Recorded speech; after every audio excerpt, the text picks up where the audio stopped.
여기에 모인 여러분들을 주님의 이름으로 축복합니다. 우리 사도신경으로 하나님께 우리 신앙을 고백하시겠습니다.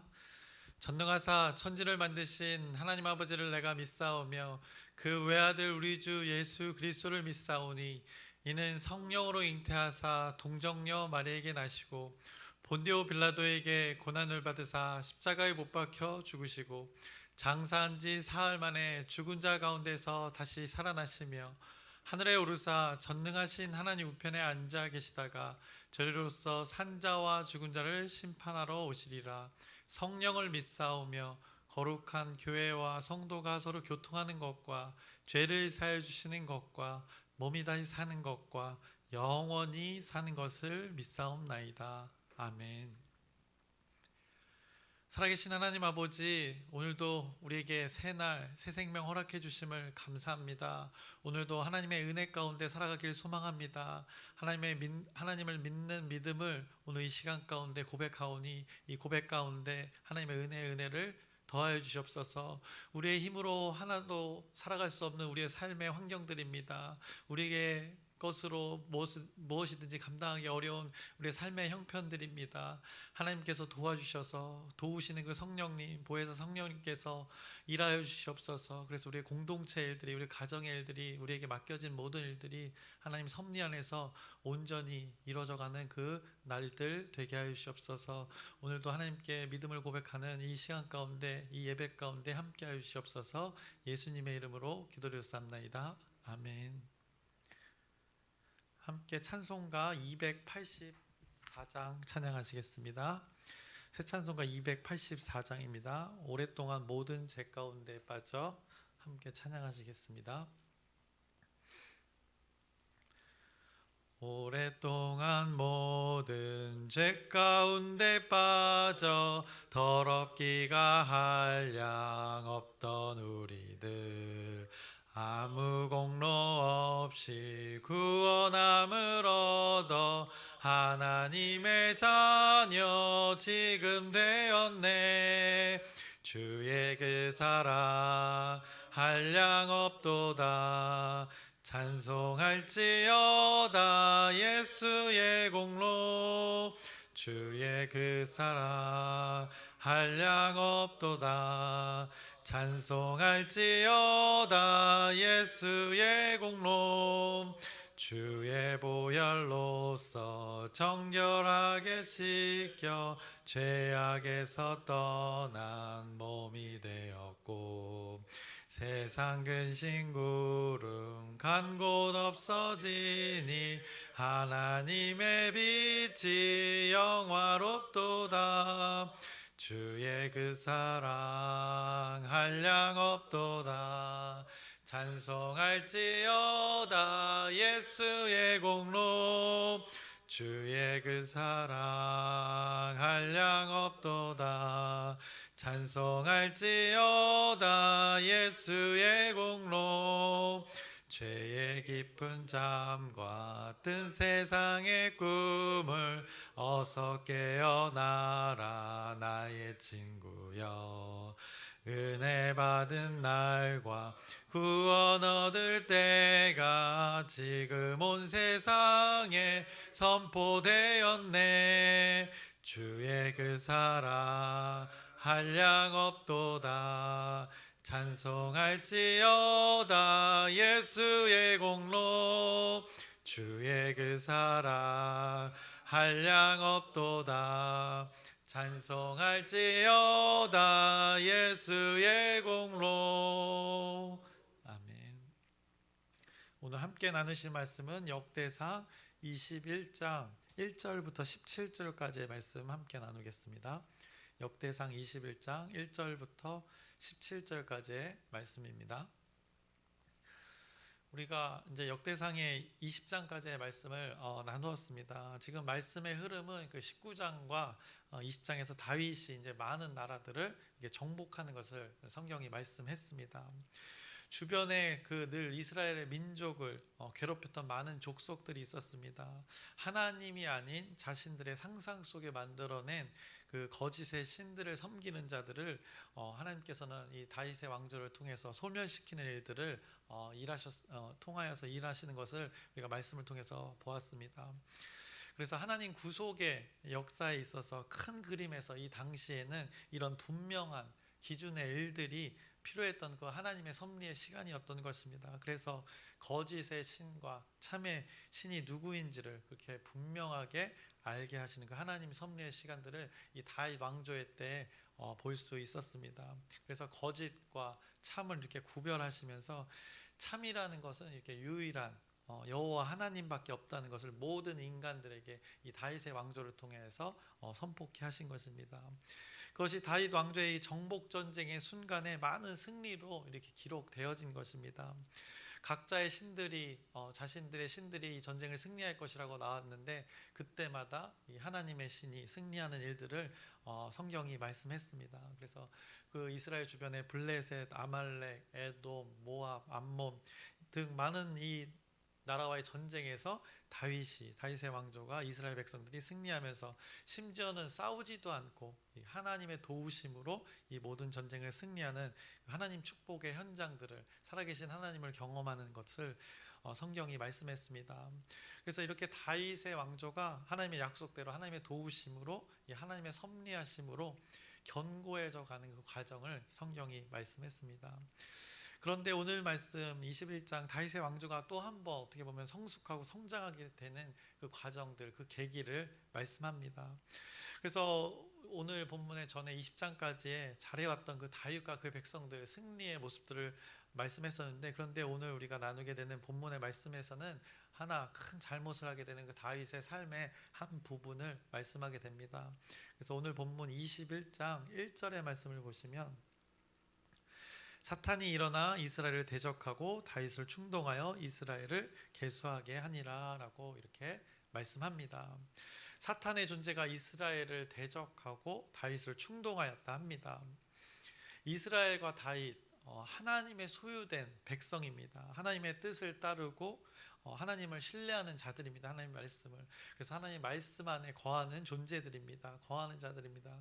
그런데 지금 그들이 지금 누구의 영향권 안에 들어갔다는 것을 말씀하는지 우리는 발견해야 됩니다. 누구의 말에 지금 어떤 존재의 말에 영향을 받고 있는지를 말씀하는 것입니다. 사탄, 그 하나님의 뜻에서 벗어난 하나님을 신뢰하지 못하는 그 생각과 마음, 그들의 마음을 빼앗긴 것을 이렇게 사탄이 일어나라고 이렇게 말씀하고 있는 것입니다. 그 사탄의 존재가 하나님 아닌 것들이 이 다윗의 마음을 생각을 충동했다는 것입니다. 예를 들어서 제가 돈에 이렇게 눈독을 들이는 것입니다. 제가 시간을 어디에 투자하는가, 마음과 생각을 어디에 투자하는가, 막 늘 부동산 시세에 관심을 갖고 늘 환율에 관심을 갖는 것입니다. 이것을 정보로서 갖는 것과 거기에 집중하여서 이렇게 눈독을 들이는 것과는 차원이 다른 것입니다. 이 돈에 관심을 갖는 것 어떻게 보면 돈이라는 것 사단 자체가 아닙니다. 그런데 목사인 제가 그것에 눈독을 들여서 사로잡히는 것, 이 오늘 성경이 말씀하는 이 사탄이 일어나 이 충동질 당하는 이 다윗과 어떻게 보면 같게 되는 상황이 벌어지는 것입니다. 제가 만약 그렇게 한다면 사탄에 사로잡혀서 충동질 되는 것과 같은 것입니다. 왜냐하면 하나님의 말씀에 하나님께 집중해야 될 그 역할의 존재가 다른 역할에 관심을 쏟고 집중하니까 그 상태, 돈의 마음을 빼앗겨서 하나님을 잊고 다른 곳에 집중하고 있으니 이 사탄에 충동질 당하고 대적한다 말할 수 있습니다. 하나님을 대적해서 사탄에 충동질 당하는 상태라고 말할 수 있습니다. 만약 그렇게 산다면, 인간들이 그렇게 산다면 하나님의 섭리와 이 하나님이 만드신 인간 창조의 그 목적과 섭리에서 벗어나게 되는 일들로 그 시간들을 보내게 되는 것입니다. 결국에는 근본적으로 봤을 때 진리에서 벗어나는 죄가 되는 그 시간들인 것입니다. 하나님 뜻이 아닌 것입니다. 하나님 뜻 주 안에서가 아니라 그것에서 벗어나 주 밖에서가 되는 것입니다. 오늘 다윗이 그런 상태에 빠졌던 것을 말씀하시는 것입니다. 너무나도 잘해오던 그 다윗이 오늘 말씀에서 큰 실수를 하는 것을 말씀합니다. 그래서 오늘 1절에 이스라엘을 계수하라고 이렇게 계수하게 하니라라고 말씀합니다. 이스라엘을 계수하는 것이 왜 이 사탄이 일어난 일이 되는 것이며 또 다윗이 충동질 당한 일이라 성경은 말씀하는가? 그것을 확인해 보겠습니다. 2절입니다. 다윗이 요압과 백성의 지도자들에게 이르되 너희는 가서 브엘세바에서부터 단까지 이스라엘을 계수하고 돌아와 내게 보고하여 그 수요를 알게 하라 하니라고 이렇게 구체적인 명령을 말씀합니다. 당시에 보통의 세상의 나라들은 무엇을 했는가? 오늘 다윗처럼 이 사람의 수를 셌습니다. 세상의 나라들도 자신의 나라들의 백성의 수를 셌습니다. 왜냐? 이 노동력을, 당시의 왕으로서 이 노동력을 확보하기 위해서입니다. 세금을 많이 걷기 위해서 세상의 나라들이 그렇게 했습니다. 세상의 왕들이. 노동의 인원이 어떻게 되는가? 돈을 얼마나 거둘 수 있는지 그 노동과 돈으로 무엇을 하는가? 자신, 왕과 그의 가족들만을 위한 그 부귀, 영화를 누리기 위해서 그 사람의 수를 했던 것이 세상의 방법이었습니다. 그래서 고대 그때 당시에 세상의 나라들이 인구 조사를 하는 것, 이 목적이 왕, 그 개인의 안위와 부귀 영화를 위해서 백성들의 수를 세웠던 것입니다. 백성들의 존재의 이유가 인간 그 한 사람 왕의 부귀 영화를 위해 존재하게 만들었던 것이 당시의 고대 그 상황들이었던 것입니다. 문화였습니다. 왕의 그 자리였던 것입니다. 그것이 세상의 방식이었습니다. 그 권력으로 그 자리에서 힘으로 어떻게 보면 물질로 이렇게 한마디로 찍어 누르는 것이었습니다. 이 세상의 방식을 다윗이 지금 하나님의 백성에게 하나님이 도우셔서 세우신 이스라엘 나라에 그것을 적용한 것입니다. 그래서 다윗과 함께했던 그 용사, 하나님의 말씀을 잘 감당했던 그 용사 요압에게 그것을 명령하고 그 가운데 요압이 이 상황이 벌어지는 것을 보고 조언을 합니다. 어떻게 보면 충언이 되는 것입니다. 3절입니다. 요압이 아뢰되 여호와께서 그 백성을 지금보다 100배나 더하시기를 원하나이다. 내 주 왕이여 이 백성이 다 내 주의 종이 아니니까 내 주께서 어찌하여 이 일을 명령하시나이까 어찌하여 이스라엘이 범죄하게 하시나이까 나 이렇게 왕의 의도가 잘못된 것을 요압은 알고 있어서 이렇게 조언을 합니다. 도무지 이 다윗 왕의 행동을 이해할 수가 없다는 것입니다.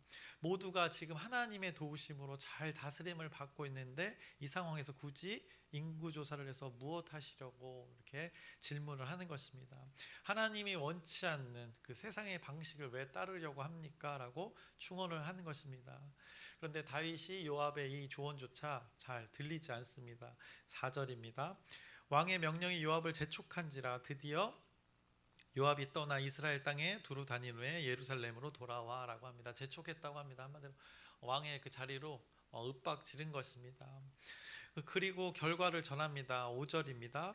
요압이 백성의 수요를 다윗에게 보고하니 이스라엘 중에 칼을 뺄 만한 자가 110만 명이요 유다 중에 칼을 뺄 만한 자가 47만 명이라라고 그 내용을 보고를 합니다. 그 과정 중에 6절입니다. 요압이 왕의 명령을 마땅치 않게 여겨 레이와 베냐민 사람은 계수하지 아니하였더라라고 이렇게 성경이 말씀합니다. 요압이 다 조사한 것이 아니라 그 가운데 누락을 시킵니다. 다윗의 명령이 온전하지 않았기에 온전히 따르지 않았던 그의 모습을 봅니다. 결국에 자신의 손에 이 죄악된 범죄 일들을 한마디로 자신의 손에 피를 묻히고 싶지 않았던 것입니다. 다윗이 시켜서 했던 오늘 인구조사의 목적이 5절에 나타나 있습니다. 5절을 보시면 칼을 뺄 만한 자 이렇게 언급합니다. 그래서 이스라엘에 칼을 뺄 만한 자가 110만 명, 칼을 뺄 만한 자가 또 남유다에 47만 명이라고 합니다. 다윗이 정복전쟁들 많은 나라 가운데 정복전쟁에서 신이 난 것일까요? 분명 하나님의 도우심으로 승리하였다 고백했더니가 오늘 말씀에서는 그 하나님의 도우심을 전혀 기억하지 못하는 그의 모습을 보게 되는 것입니다. 이것이 다윗의 엄청난 실수였던 것입니다. 오늘 성경은 이것을 죄라고 규정을 합니다. 그가 칼을 뺄 자를 계수했다는 것 한마디로 자신의 힘을 세어본다는 것입니다. 그 칼을 든 자가 자신의 힘이라고 여겼던 것입니다. 어쩌 보면 자신 이제 다 승리라고 정복하니까 어떻게 보면 한가해진 것일까 아니면 여유가 생긴 것일까.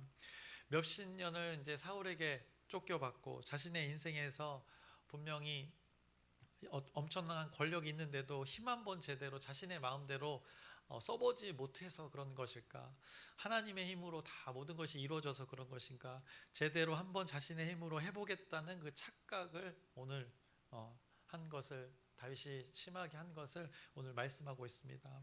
더군다나 다윗과 함께하는 그 백성들, 그들은 하나님의 백성들입니다. 하나님 구속의 역사의 대상들입니다. 하나님이 맡기신 자녀들인데 세상의 나라와 다른 이스라엘 나라이고 그의 백성들인데, 그런데 감히 이 다윗이 본인이 자신의 소유라고, 그 백성들이 자신의 소유라고 주장하는 것을 오늘 말씀하고 있는 것입니다. 그래서 인구조사의 그 의도에는 이스라엘 백성들을 자신의 소유물로 여겨서 자신의 힘을 과시하는 그 목적으로 이렇게 수단으로, 그 하나님의 백성을 수단으로 여겼던 그 다윗의 제약된 상태, 그 시점을 오늘 짧고 아주 굵게 말씀하고 있는 것입니다. 대번에 하나님이 이제 말씀하십니다. 그래서 7절을 보시면 하나님이 이 일을 악하게 여기사 이스라엘을 치심해라고 말씀합니다. 바로 그 죄의 결과로 연결되어집니다. 하나님은 다윗의 이 행동을 죄로 규정하셨습니다. 이 과정에서 또 다윗이 또 다행인 것은 자신의 죄를 발견하는 것으로 바로 넘어갑니다. 8절입니다. 다윗이 하나님께 아뢰되 내가 이 일을 행함으로 큰 죄를 범하였나이다. 이제 간구하옵나니 종의 죄를 용서하여 주옵소서. 내가 심히 미련하게 행하였나이다 아니라 라고 고백을 합니다. 물론 두 과정 가운데 많은 시간이 있었을 것입니다. 어두워졌던 시간, 그런데 또 죄가 발견되어지는 그 시간 분명히 있었지만 성경은 이것을 중점적으로 무엇이 중요한지를 말씀하는 것입니다. 앞서 하나님께서는 역대상에서 하나님이 어떤 하나님인가, 공의와 정의의 하나님을 계속 말씀하셨습니다. 끊임없이 말씀하셨습니다. 그것을 실행하시는 다윗의 삶에도 관여하셔서 이스라엘의 나라, 하나님이 택한 나라에 그것을 실현하시는 그 하나님을 보게 됩니다.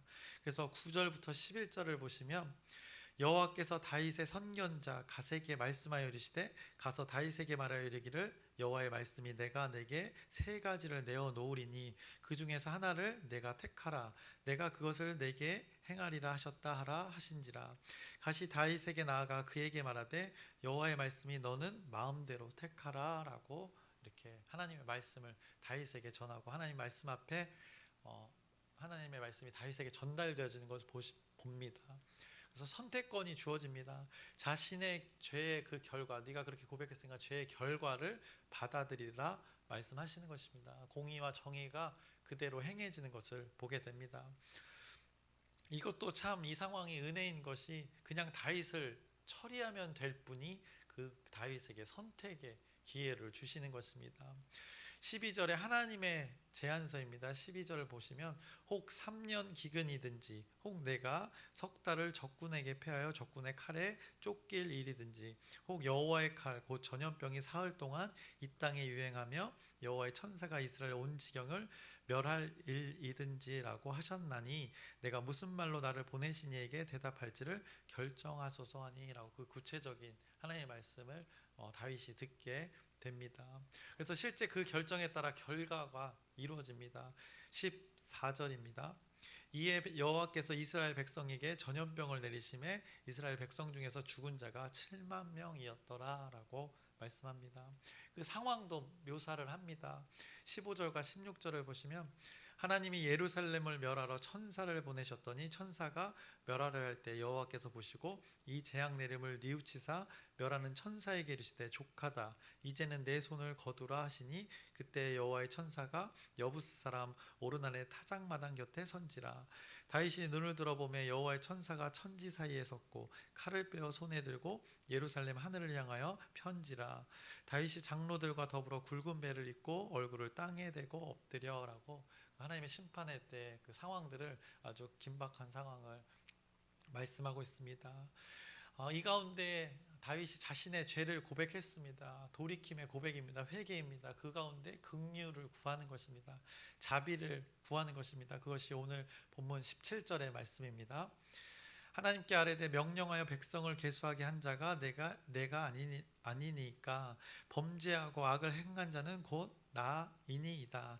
이 양떼는 무엇을 행하였나이까? 청하건대 나의 하나님 여호와여 주의 손으로 나와 내 아버지의 집을 치시고 주의 백성에게 재앙을 내리지 마옵소서 하니라라고 이렇게 긍휼과 자비를 구하는 것을 보게 됩니다. 자신에게 징계가 있기를 고백하는 것입니다. 그래서 오늘 말씀 다윗의 실수에 대해서 오늘 죄악의 상태에 빠지는 것을 말씀합니다. 하나님의 도우심으로 승리하였다고 고백하던 그가 승리로 많은 나라들로부터 대접을 받자 그것이 자신의 힘인 줄 착각했던 것입니다. 분명 하나님의 도우심으로 되었다고 고백했던 이가 이렇게 착각하는 것입니다. 자신에게 그 힘이 주어졌다 착각한 것입니다. 어떻게 보면 아담 때부터 인간은 이렇게 늘상 하나님과 같아지려는 안타까운 연약함을 가지고 있습니다.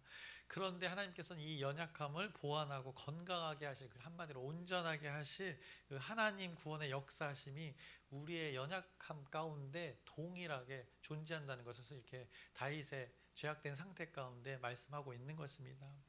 하나님의 존재가 우리와 뗄래야 뗄 수 없는 이유가 바로 이것입니다. 하나님의 존재는 우리의 존재는 하나님과 연합하여서 살 수밖에 없는 존재로 만들어졌다는 것입니다. 연약함이 있지만 그 연약함을 온전케 하실 하나님이 함께 존재하는 이유가 바로 이것입니다. 이것을 성경은 모든 이 말씀을 통해서 선포하고 있는 것입니다. 그 선포를 약속으로 말씀하신 것이고 온전하게 한다는 것, 그리고 나라로 말씀하신 것, 하나님의 나라로 온전케 하신다는 것, 또 구속의 역사, 그 구원의 역사로 그렇게 온전케 하신다는 것을 수없이 말씀하신 것입니다. 이 하나님의 섭리를 벗어나 연약의 상태에 스스로 빠진 이 다윗을 오늘 우리가 보게 되는데, 이 자신의 힘으로 여겼던 다윗의 모습, 칼을 뺄 수 있는 자를 파악했다고 합니다. 그것 조사해서 무엇하려고 하나님이 지금 온전치 않다고 혼내시고 계시는 것입니다. 우리 다윗 착각이 아주 심하다. 자, 이제 선택하라.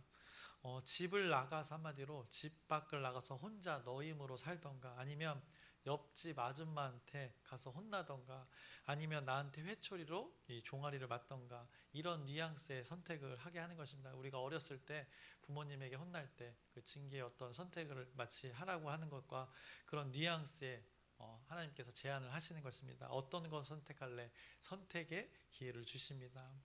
다윗은 하나님의 손에 직접 혼나는 것을 선택을 합니다. 그래서 13절에 이렇게 그가 고백했습니다. 내가 그의 손에 빠지고 사람의 손에 빠지지 아니하기를 원하나이다 라고 그가 고백하는 것입니다. 이 고백은 한마디로 하나님 앞에 진심의 고백이 되는 것입니다. 오늘 우리가 기억해야 할 바로 이 고백이 되는 것입니다. 죄의 결과 막 7만 명이 죽는 이것의 결과에 집중하는 것이 아닙니다. 죄의 결과를 두려워해야 합니다만 그 결과가 두려워 죄의 돌이킴에 집중하는 것이 아니라 죄를 짓게 된 것을 온전히 이렇게 깨달아서 죄의 결과, 그 심판을 하시는 이에게 우리의 죄의 결과를 맡기는 이 다윗의 스스로의 죄의 결과를 정의와 공의의 하나님께 맡기는, 그 결과까지도 맡기는 이 모습을 우리가 이 다윗의 이 고백을 기억해야 된다는 것입니다. 그래서 모든 사람은 죄를 범합니다. 실수를 합니다. 실수로 인해서, 충동으로 인해서, 이 잘못된 선택으로 인해서 죄의 상태에 이르기도 합니다. 그런데 그 상태에서 하나님의 손에 맡기는 것, 하나님께 죄의 결과도 맡기는 것, 이거 굉장히 쉽지 않습니다. 그런데 다윗이 위대한 것, 늘 이렇게 죄의 상태에서 하나님께 그의 결과도 맡길 수 있는 것, 하나님을 향한 신뢰가 있었던 것을 오늘 성경이 말씀하는 것입니다. 그것은 다시 말해서 승리했을 때, 하나님과의 온전한 관계의 상태일 때, 그때 하나님의 손으로 이루어졌음을 인정하는 다른 말이 되는 것이 바로 죄의 결과에서도 하나님의 심판을 하나님의 손에 맡긴다는 것과 동일한 의미를 가지게 되는 것입니다. 그래서 오늘 다윗이 그의 손에 빠지고 사람의 손에 빠지지 않기를 원하는 그의 고백이 있었습니다. 마치 자신이 부모님과의 관계에서 어떤 어린아이가 부모님과의 관계에서 잘못을 했는데 마치 옆집 아줌마한테 혼나면 덜 혼날 수도 있습니다. 그 문제를 가지고 왔을 때 집 밖에 나가면 아예 혼나지 않을 수도 있는 상황입니다. 그런데 어머니, 나와 부모와 자식과의 관계, 직접적인 관계는 어머니 손에 따끔하게 혼나는 것, 나 엄마의 아들이고 딸이다라고 고백하는 것입니다. 나 아빠의 아들이고 딸이다라고 이렇게 관계를 고백하는 그 죄의 고백이 되는 것입니다. 하나님, 제가 진짜 나쁜 짓을 했네요. 감히 하나님을 업신여겼네요. 저 곧 죽게 생겼네요. 라고 이 관계를 고백하는 것이 오늘 이 죄의 고백이 되는 것입니다. 그러니 그럼에도 하나님 손에 죽겠습니다. 하나님 손에 징계를 받겠습니다. 너무나도 혼나는 게 두렵지만 제가 이 끔찍한 죄에 머무는 것보다 하나님께 혼나는 것이 더 온전한 것이라는 것을 제가 이 순간에 깨달았습니다. 그러면서 하나님을 향한 신뢰와 하나님의 존재를 인정하는 그 어떻게 보면 그 죄의 고백이 믿음의 고백이 되는 것입니다. 성경은 이것을 말씀해 주고 있는 것입니다. 이것이 참 회개의 모습이다라고 성경이 깨닫게 하는 것입니다. 징계 자체도 엄청납니다. 7만 명이 주는 이 두려운 결과를 맞이하게 되는 죄의 결과들이 분명히 있습니다.